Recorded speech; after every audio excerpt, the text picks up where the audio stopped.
Hello বন্ধুরা, সবাই কেমন আছেন? আশা করি ভালো আছেন। গুড মর্নিং জানিয়ে সকল ফেসবুক ফ্রেন্ডদের আজকের ভিডিওটা শুরু করা যাক। চলুন।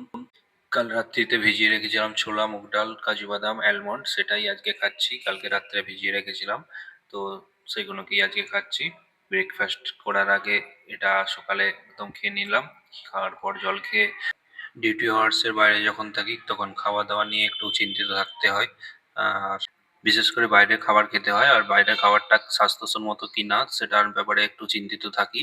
আর আমি টিফিন হাতে করে বেরিয়ে পড়লাম কলকাতার রাজপথে ঘুগনির সন্ধানে। আমার একটা জানাশোনা ঘুগনির দোকান আছে যেখান থেকে আমি প্রায় ঘুগনি নিই।